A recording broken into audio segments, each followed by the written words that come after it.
Hello everyone, welcome back. Electricity के 6th lecture में आप सभी का स्वागत है। इस वीडियो में हम लोग एक बहुत छोटे से कॉन्सेप्ट के बारे में बात करने जा रहे हैं जिसका नाम है electric potential and potential difference. ठीक है, इसको पढ़ने से पहले हमें एक छोटा सा कॉन्सेप्ट और पता होना चाहिए था जिसका नाम है इलेक्ट्रिक फील्ड। ठीक है, तो उसके बारे में हम लोग बात करेंगे, लेकिन इससे पहले हम लोग ने जितना पढ़ा है ना उसके बारे में जरा सोचते हैं। सबसे पहले जो लेक्चर का सीरीज स्टार्ट हुआ था, फर्स्ट लेक्चर में हम लोग चार्ज के बारे में पढ़े थे, इस चैप्टर का इंट्रोडक्शन था। सेकेंड लेक्चर में हम लोग कूलम्स लॉ से रिलेटेड चीजें पढ़े थे। थर्ड लेक्चर में उससे क्वेश्चन था। ऐसे ही करते करते हमारा एक टॉपिक आया था इलेक्ट्रिक करंट, है ना। उसके बाद हमारा एक टॉपिक कौन सा आ रहा है, electric potential and potential difference. तो ये जो टॉपिक है ना, ये एक इंपॉर्टेंट टॉपिक है बोर्ड के पॉइंट ऑफ व्यू से, क्योंकि यहां से भी क्वेश्चन आने के चांसेस होते हैं। दूसरी चीज ये है कि अभी तक हमने जितना कंसेप्ट पढ़ा है ना, उस कंसेप्ट से रिलेटेड न्यूमेरिकल 4 5 8 10 ही किए, ज्यादा नहीं किए हम लोगों ने न्यूमेरिकल। तो अगला इसका जो वीडियो होगा ना, उसके अंदर अभी तक पढ़े हुए सारे कंसेप्ट से रिलेटेड जितने भी पीवाईक्यूज पॉसिबल हैं वो कर लिए जाएंगे। मतलब कि अगला जो वीडियो होगा उसके अंदर स्पेशली हम लोग सिर्फ न्यूमेरिकल्स करने वाले हैं, और उस न्यूमेरिकल में भी हम लोग सिर्फ पीवाईक्यू को ज्यादा फोकस देंगे। मतलब पीवाईक्यू को पे ज्यादा हम लोग ट्राई करेंगे कि हाँ पीवाईक्यू हम लोग ज्यादा करते हैं। ठीक है, तो चलिए शुरुआत करते हैं आज के इस वीडियो को, जिसका नाम है electric potential and potential difference. तो सबसे पहले हम लोग समझते हैं इलेक्ट्रिक फील्ड क्या होता है। फील्ड, इलेक्ट्रिक फील्ड क्या होता है। अच्छा, चलिए इलेक्ट्रिक फील्ड समझने से पहले एक चीज हम लोग समझते हैं कि इलेक्ट्रिसिटी वर्क कैसे करता है। इलेक्ट्रिक फील्ड, इलेक्ट्रिक फील्ड को समझना ज्यादा आसान हो जाएगा जब हम लोग मैग्नेटिक फील्ड के बारे में थोड़ा समझ लेते हैं। मान लेते हैं मेरे पास यहाँ पे कोई एक छोटा सा मैग्नेट है, यहाँ पे ये मान लेते हैं मेरे पास एक छोटा सा ऐसा एक मैग्नेट है। ठीक है, जस्ट दिखाई दे रहा है, ये एक मैग्नेट है, ऐसे रखा हुआ है ना। तो एक चीज बताइए, एक छोटे से सब्सटेंस को यहाँ पे ले आके रख देंगे इसके जस्ट बगल में, तो क्या वो उसको अट्रैक्ट करेगा? यहाँ पे अगर कोई मैग्नेट है तो ये यहाँ के चीजों को अट्रैक्ट करेगा। हाँ, इसके यहाँ के चीजों को अट्रैक्ट करेगा, करेगा। इसके यहाँ के चीजों को अट्रैक्ट करेगा, बिल्कुल करेगा। यहाँ के चीजों को अट्रैक्ट करेगा? नहीं। 5 मीटर ऊपर 10 मीटर ऊपर की चीजों को अट्रैक्ट करेगा? तो नहीं करेगा। वो क्यों नहीं करेगा? अब जरा इस पर सोचते हैं। जैसे मैंने यहाँ पे एक मैग्नेट रखा छोटा सा, उसने अपना एरिया कवर कराया, मतलब अपना एक एरिया बना लिया। ठीक है, उस एरिया के अंदर अगर कोई भी सब्सटेंस आया तो वो मैग्नेट उसको अट्रैक्ट करता है। मतलब वो अगर अट्रैक्ट करता है, लोहे वोहे का चीज हुआ तो अट्रैक्ट करता है, ये नहीं कि प्लास्टिक को भी अट्रैक्ट करेगा। मतलब जैसे हमने एक मैग्नेट रखा, उसने अपना फील्ड क्रिएट किया, है ना। उस फील्ड के अंदर अगर कोई आया तो वो क्या करेगा? उसको अट्रैक्ट करेगा या तो रिपल्सन भी शो करेगा। ठीक है, अगर उससे दूर है कोई ऑब्जेक्ट तो वो उस पर ना ही अट्रैक्शन और ना ही रिपल्सन शो कर सकता है। ये बात समझ में आया? मान लेते हैं एक मैग्नेट यहां रखा है, तो ये एक पार्टिकुलर डिस्टेंस के मेटल से या फिर छोटी मोटी चीजों को अट्रैक्ट कर सकता है ना। हर डिस्टेंस के ऑब्जेक्ट को चीज को थोड़ी अट्रैक्ट कर सकता है। यहां रखे हैं मोतिहारी में, पहुंच गया दिल्ली, दिल्ली के चीजों को अट्रैक्ट कर ले, भाई नहीं आ सकता है ना। वैसे ही सेम इलेक्ट्रिक चार्ज भी अपना काम करता है। जैसे कहीं पे अगर चार्ज रखा है ना, वो चार्ज पहले अपना फील्ड क्रिएट करता है। क्या क्रिएट करता है? फील्ड क्रिएट करता है ना। अगर उस फील्ड के अंदर कोई एक ऑब्जेक्ट आया, मतलब दूसरा पॉजिटिवली चार्ज या फिर निगेटिवली चार्ज आया, तो वो उसको अट्रैक्ट करेगा, और नहीं तो वो क्या करेगा? उसको रिपेल करेगा। समझ में आया बात? इतना चीज। तो इलेक्ट्रिक फील्ड क्या होता है? इलेक्ट्रिक फील्ड होता है हमारा, it is a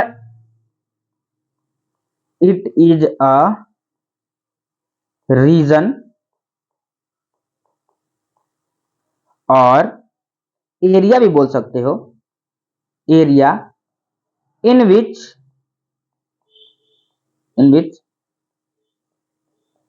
charge so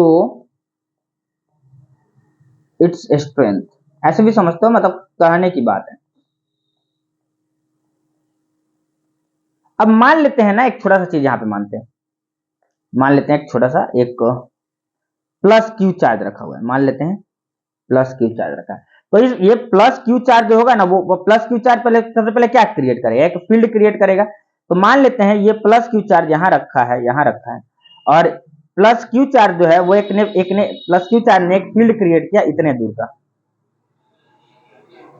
ठीक है, प्लस क्यू चार्ज ने क्या क्रिएट किया? फील्ड क्रिएट किया इतने दूर का। तो अगर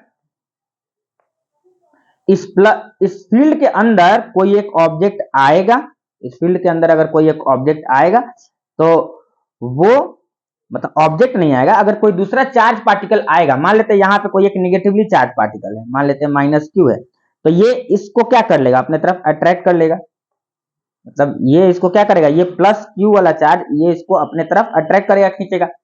दूसरा मान लेते हैं कि +q चार्ज एक यहाँ पे है, इसके एरिया के अंदर में है, तो ये +q चार्ज इसको क्या करेगा, दूर भागा, यहाँ से करेगा भागो यहाँ से, मेरे पास मत आओ, है ना। सेम उसी तरीके से भी इलेक्ट्रिक मैग्नेटिक फील्ड भी काम करता है। ये बात समझ में आया आप लोगों को। चलिए, इलेक्ट्रिक फील्ड समझ में आया क्या होता है कि इलेक्ट्रिक फील्ड वो एरिया होता है जिसमें इलेक्ट्रिक चार्ज अपना प्रॉपर्टी शो करता है, मतलब इलेक्ट्रिक फील्ड के अंदर ही कोई चीज रहेगा तो ही वो अपना प्रॉपर्टी शो करता है, दूसरे के बाहर नहीं कर पाएगा। ये चीज क्लियर है। अब इसको थोड़ा सा एक कॉन्सेप्ट से समझते हैं, ठीक है। और अगला जो हमारा है इसके बाद है इलेक्ट्रिक पोटेंशियल। अब इलेक्ट्रिक पोटेंशियल को इलेक्ट्रिक फील्ड समझ में आने के बाद बहुत आसानी से समझ आएगा। मान लेते हैं इलेक्ट्रिक पोटेंशियल, इसको हटा देते हैं यहां से। चलिए, इलेक्ट्रिक पोटेंशियल अब समझते हैं क्या होता है। इलेक्ट्रिक पोटेंशियल, इलेक्ट्रिक पोटेंशियल, ठीक है, ये क्या होता है इसके बारे में मानते हैं। तो मान लेते हैं मेरे पास +q चार्ज कोई रखा हुआ है ना, इलेक्ट्रिक पोटेंशियल। तो यहाँ पे एक +q चार्ज रखा हुआ है, तो +q चार्ज सबसे पहले क्या क्रिएट करेगा, +q चार्ज क्रिएट करेगा एक फील्ड। लो, +q चार्ज की वजह से एक क्रिएट हो चुका है, कैसा, क्या चीज, एक फील्ड क्रिएट हो चुका है।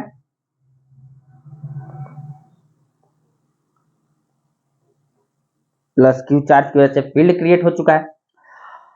अब मान लेते हैं दूसरा कोई एक चार्ज यहां पे रखा हुआ है, -q, मानना है, बस मान लेना है, बस हम समझा रहे हैं, मान लेना है, ठीक है। ऐसा मान लेते हैं कि यहाँ पे -q एक चार्ज रखा हुआ है, तो क्या -q चार्ज +q चार्ज के फील्ड के अंदर है, नहीं है। लेकिन +q कह रहा है कि मुझे -q को अपनी तरफ अट्रैक्ट करना ही करना है ना। ये इसके फील्ड से क्या है, बाहर है, क्या है, ये इसके फील्ड से बहुत दूर है, मतलब दूर है। तो मान लेते हैं ये इंफिनिटी पे है, ये किस जगह पे है, ये इंफिनिटी पे है, मान लेते हैं ये इंफिनिटी पे रखा हुआ है। और एक काम करते हैं, इसको हम लोग सबसे पहले क्या मानते हैं, इसको हम लोग सॉरी इसको हम लोग रहने देते हैं और इसको हम लोग +q ले लेते हैं, ठीक है। मान लेते हैं +q कोई चार्ज रखा हुआ है और यहाँ पे कोई q0 चार्ज है, q0 ले लेते हैं इसको, इस चार्ज को हम लोग पढ़ते हैं q0 चार्ज, ठीक है, मतलब एक टेस्ट चार्ज है बेसिकली, ये इसको अट्रैक्ट कर रहा है, ठीक है। q0 चार्ज +q चार्ज को अपने फील्ड के अंदर लाना चाहता है, तो क्या वो ऐसे नॉर्मली ला सकता है, नहीं ला सकता, क्योंकि उसको फील्ड के बाहर है। इसको लाने के लिए क्या करना पड़ेगा, इसे कुछ काम करना पड़ेगा, मतलब अपने फील्ड को बड़ा करना पड़ेगा। ये q0 चार्ज को क्या करना पड़ेगा, सबसे पहले अपने फील्ड को क्या करना पड़ेगा, बड़ा करना पड़ेगा। ये q0 चार्ज जो है इसको अपने फील्ड को बड़ा करना पड़ेगा। मतलब अगर ये q0 चार्ज का फील्ड अगर ऐसा होता, जरा जस्ट इमेजिन करके देखो, अगर q0 चार्ज का फील्ड अगर ऐसा होता तो क्या ये इसको अट्रैक्ट कर लेता, हाँ भाई बिल्कुल कर लेता, अट्रैक्ट कर सकता था, लेकिन वो उसका फील्ड है नहीं। तो ये चाहता है कि अब इसको फील्ड को बड़ा करना है ना, इसके फील्ड को क्या करना है, इसको बड़ा करना है। तो इस फील्ड बड़ा करने के लिए क्या करेगा ना, ये वर्क डन करेगा। उस वर्क डन करने के बाद ये कुछ चार्ज आ जाएगा इसके पास, मतलब फील्ड बड़ा किया, चार्ज पास आया, फील्ड बड़ा किया, चार्ज पास आया, फील्ड बड़ा किया, चार्ज पास आया। एक ऐसा टाइम आएगा जब फील्ड बड़ा करके चार्ज को अपने अंदर ले लेगा। तो इलेक्ट्रिक पोटेंशियल डिफाइन कैसे है, देखिएगा, इस फिगर को थोड़ा इस साइड करते हैं, ठीक है, और इस फिगर को इधर करने के बाद चलिए इस फिगर को हम लोग इधर कर देते हैं और समझते हैं कि इलेक्ट्रिक पोटेंशियल अब हमारे पास डिफाइंड कैसे है। इलेक्ट्रिक पोटेंशियल कैसे डिफाइंड है, the work done to bring a unit positive charge, द work done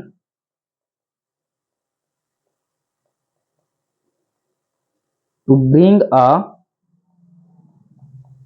unit positive charge unit positive charge from infinity to a point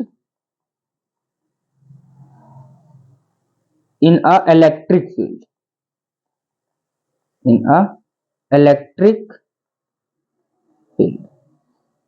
is called electric potential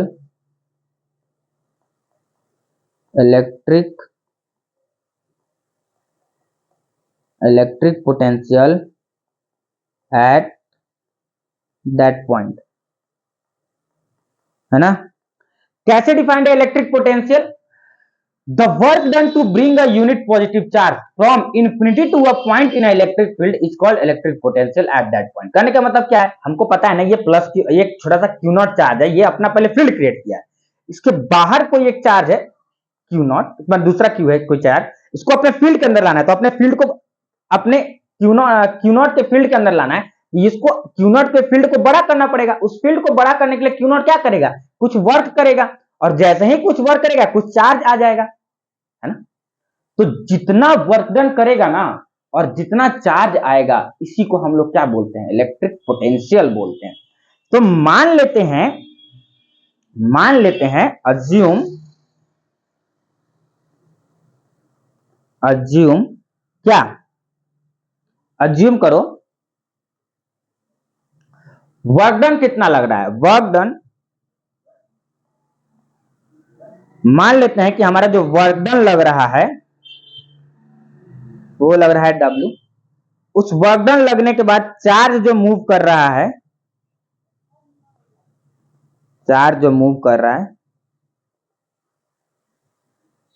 Q, और electric potential जो होगा हमारा होगा electric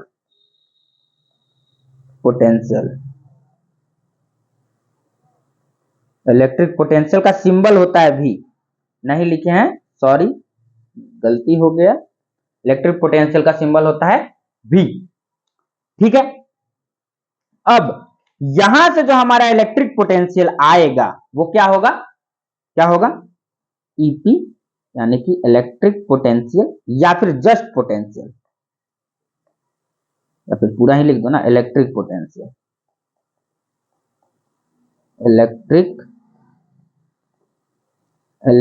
potential is equals to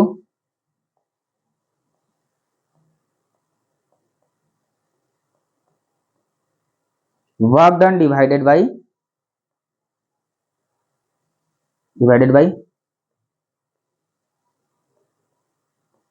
charge moved. समझ में आया क्या होगा इलेक्ट्रिक पोटेंशियल? अब इलेक्ट्रिक पोटेंशियल का सिंबल हम लोग देखते हैं कि इलेक्ट्रिक पोटेंशियल का सिंबल क्या होता है, इसको थोड़ा इस साइड लिखते हैं, electric potential is equal to work done divided by charge move. Electric potential को हम लोग लिखते हैं, सिंबल क्या होता है इलेक्ट्रिक पोटेंशियल का, इलेक्ट्रिक पोटेंशियल का सिंबल होता है V, इलेक्ट्रिक पोटेंशियल का सिंबल होता है V, वर्क डन का सिंबल होता है W, और चार्ज मूव का सिंबल होता है Q। यानी इलेक्ट्रिक पोटेंशियल का जो फॉर्मूला हमारे पास आया V is equal to W divided by Q, तो क्या आया, V is equal to W divided by Q,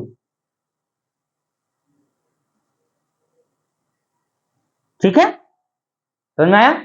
अच्छा, V is equal to W divided by Q, electric potential आ गया। अब दूसरा चीज ये बात करते हैं इलेक्ट्रिक पोटेंशियल का ऐसा यूनिट क्या होता है, ठीक है। तो ऐसा यूनिट होता है हमारा वोल्ट। क्या होता है, ऐसा यूनिट की बात करते हैं, ऐसा यूनिट क्या होता है। अच्छा टिपला, वर्क डन का ऐसा यूनिट क्या होता है, वर्क डन का ऐसा यूनिट होता है जूल, वर्क डन का ऐसा यूनिट होता है जूल, और चार्ज का क्या होता है कूलम, ऐसा यूनिट हो जाएगा चार्ज का कूलम। तो इसका ऐसा यूनिट होता है जूल पर कूलम, क्या होता है जूल पर कूलम, ठीक है। या फिर इसी का दूसरा नाम हम लोग लिखते हैं, जूल पर कूलम का क्या दूसरा नाम हम लोग लिखते हैं, चलिए ठीक है। अदर नेम,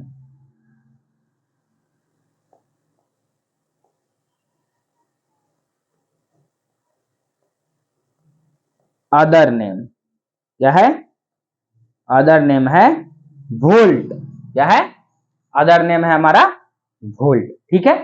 अब बात रही कि 1 वोल्ट को डिफाइन किया जाए, ऐसा यूनिट है ना, 1 वोल्ट को डिफाइन किया जाए तो करेंगे, डिफाइन करेंगे। पहले पोटेंशियल डिफरेंस समझ लेते हैं। इलेक्ट्रिक पोटेंशियल समझ में आया। इलेक्ट्रिक पोटेंशियल क्या होता है कि जो काम कर रहा है ना, इलेक्ट्रिक पोटेंशियल क्या है कि एक चार्ज की वजह से सबसे पहले फील्ड क्रिएट हुआ, उस फील्ड के अंदर अगर कोई आया तो ठीक है, वो उसको अट्रैक्ट करेगा। अगर फील्ड के अंदर नहीं आया, दूसरे जगह है, तो उसको अगर अट्रैक्ट करना है उसको, तो क्या करना पड़ेगा, अपने एरिया को, अपने फील्ड को बड़ा करना पड़ेगा। उस फील्ड को बड़ा करने के लिए वो क्या करेगा, वो क्या करेगा, सबसे पहले वर्क डन करेगा। तो जितना वर्क डन कर किया और उस वर्क डन की वजह से कुछ चार्ज मूव किया, इसी को हम लोग क्या बोलते हैं, इलेक्ट्रिक पोटेंशियल बोलते हैं। इलेक्ट्रिक पोटेंशियल क्या होता है, इलेक्ट्रिक पोटेंशियल था the work done to bring a unit positive charge from infinity, क्योंकि वो डिस्टेंस बहुत दूर है, छोटे चार्ज, बहुत छोटा चार्ज है ना, उसके लिए वो डिस्टेंस बहुत दूर है, from infinity to a point in electric field, है ना, is known as electric potential at that point. अब हम लोग बेसिकली क्या करते हैं, इलेक्ट्रिक पोटेंशियल पढ़ लिए, पोटेंशियल डिफरेंस को पढ़ लेते हैं, ठीक है। तो आगे क्वेश्चन है, एक पेज ऐड कर लेते हैं, ठीक है। इलेक्ट्रिक पोटेंशियल हमने पढ़ लिया, पोटेंशियल डिफरेंस पढ़ते हैं अब हम लोग, ठीक है। अगला है हमारा पोटेंशियल डिफरेंस। भाई इलेक्ट्रिक पोटेंशियल और पोटेंशियल डिफरेंस दोनों सेम चीज है, कुछ अंतर नहीं है, अभी हम लोग को समझ में नहीं आएगा अंतर, इलेक्ट्रिक पोटेंशियल और पोटेंशियल डिफरेंस। देखिए इलेक्ट्रिक पोटेंशियल क्या था, the work done to bring a unit positive charge from infinity to a point in electric field is known as electric potential at that point. Electric potential का definition, अगर potential difference का definition अगर हम लोग देखना चाहें तो potential difference का डेफिनेशन होता है the amount of work done,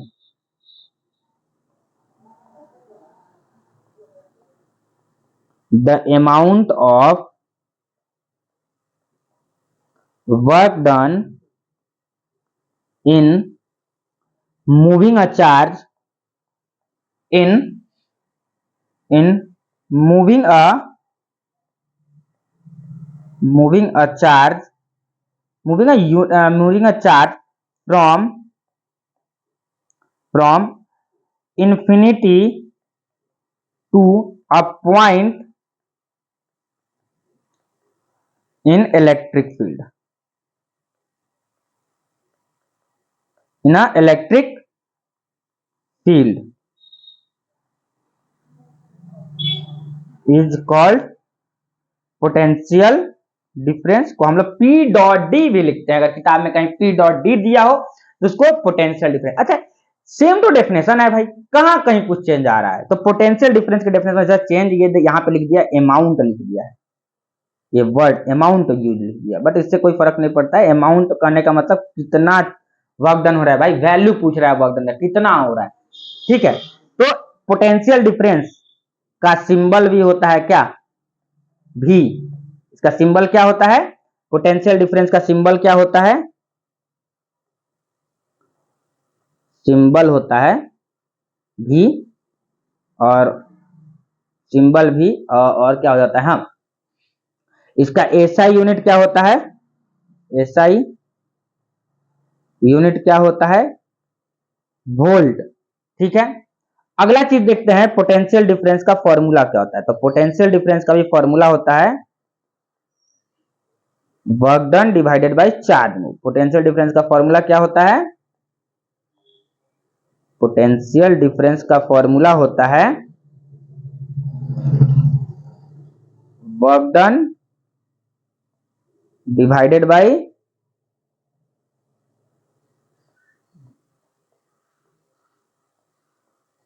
charge move, ठीक है। पोटेंशियल डिफरेंस का सिंबल हुआ भी, वर्क डन का हुआ W और चार्ज मूव का हो जाएगा Q, यानी कि V is equals to W upon Q, यहाँ पे भी आएगा और इसके लिए टेंशन नहीं लेना है। अब 1 वोल्ट का डेफिनेशन यहीं पे देख लेते हैं।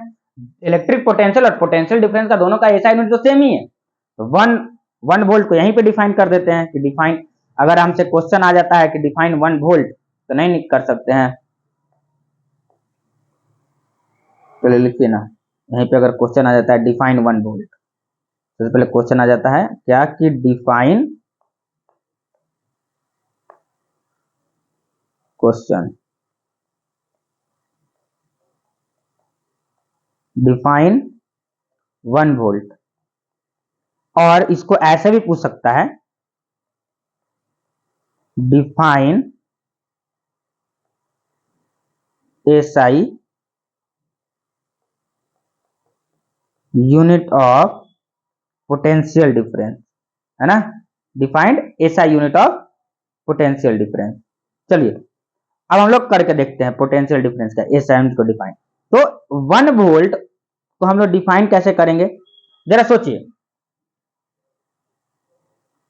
अब हमें डिफाइन क्या करना है, 1 वोल्ट करना है ना। 1 वोल्ट कैसे डिफाइन होता है, सबसे पहले पता करते हैं कि वोल्ट एसआई यूनिट किस चीज का, तो पता चल गया पोटेंशियल डिफरेंस का है। पोटेंशियल डिफरेंस का फॉर्मूला क्या होता है, work done upon charge. Work done का क्या होता है फॉर्मूला, जूल। चार्ज का होता है कूलम, यानी 1 volt is equal to 1 joule divided by 1 joule divided by 1 coulomb. समझ में आया, तो ये रहा हमारा 1 वोल्ट का definition, 1 joule divided by 1 coulomb. थोड़ा सा इसको सही कर देते हैं, 1 volt is equal to 1 joule divided by 1 coulomb, ठीक है।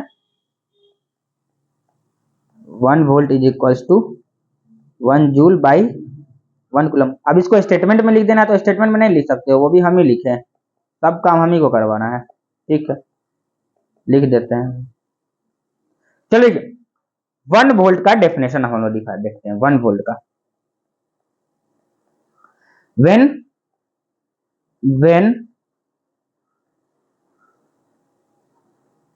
1 joule of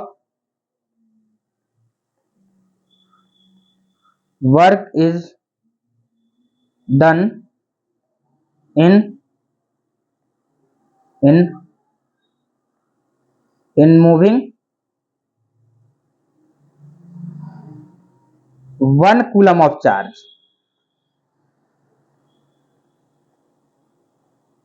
charge from one point to another is called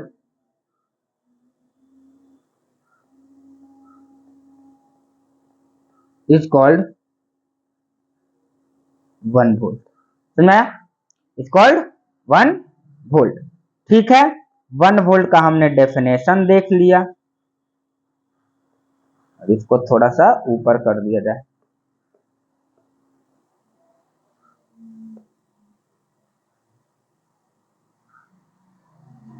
तो थोड़ा सा मूव करके यहाँ पे, when 1 joule of work is done in moving a charge of 1 coulomb from one point to another is called 1 volt। समझ आया, एक दो पेज और ऐड कर दिया जाए, ठीक है। चलिए ये दो इंपॉर्टेंट चीज लिख लेते हैं इसके बारे में नोट में, जो कि है ये इंपॉर्टेंट नोट लिखते हैं, important note.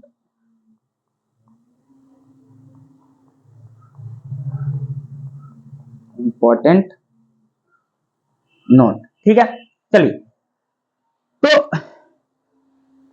It is measured by volt meter, मतलब हमारा इलेक्ट्रिक पोटेंशियल को मेजर कैसे किया जाता है, वोल्ट मीटर से। तो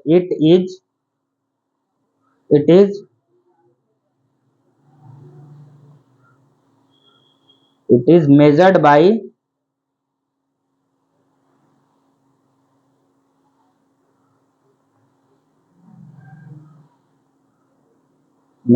volt meter. It is connected in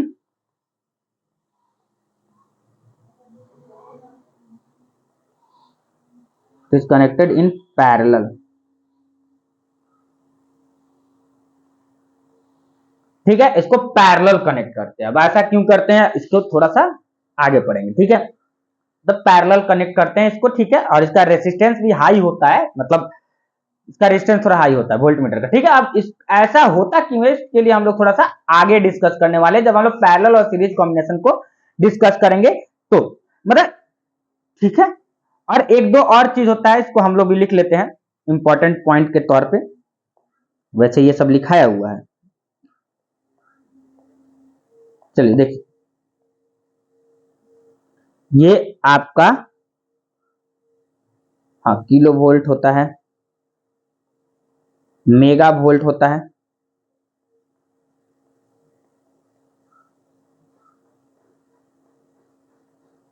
giga volt भी होता है 1।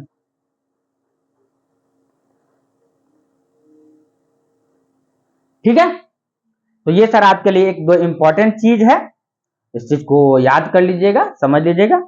आज के लेक्चर में इतना ही। अब न्यूमेरिकल्स को हम लोग थोड़ा डिस्कस करते हैं कि न्यूमेरिकल्स क्या क्या दिए हुए हैं। चलिए, तो न्यूमेरिकल डिस्कस करने से पहले हम लोग फॉर्मूला देख लेते हैं कि इस लेक्चर से रिलेटेड हमारा जो इंपॉर्टेंट फॉर्मूला है वो क्या है। इंपॉर्टेंट फॉर्मूला वो है हमारा ये, चलिए लिखिए। इंपॉर्टेंट फॉर्मूला जो है उसको लिख लीजिए, फिर हम लोग लेक्चर को डिस्कस करेंगे। ठीक है, आगे की तरफ। इंपॉर्टेंट फॉर्मूला, इंपॉर्टेंट फॉर्मूला क्या है हमारा आज के इस लेक्चर के लिए? V is equals to W upon Q। क्या है? V is equals to W divided by Q। इस बात को याद रखेंगे, ठीक है।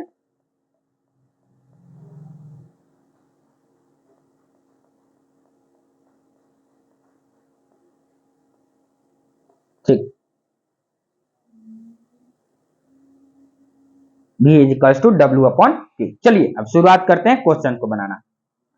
तो क्वेश्चन सबसे पहला है कि how much work is done. तो क्वेश्चन सबसे पहले दे ही दिया कि भाई पूछना क्या चाहते हो, एकदम क्लियर कर दिया कि हाँ हमको पूछना क्या है। How much work is done, भाई वर्क आपसे पूछ रहा है, इसमें पूछ रहा है सिंपल हाउ मच वर्क। तो निकालना क्या है हमें? वर्क हमको नहीं पता। In moving a charge of 3 coulomb, Q का वैल्यू है 3 coulomb, across 2 point having potential difference 15 volt.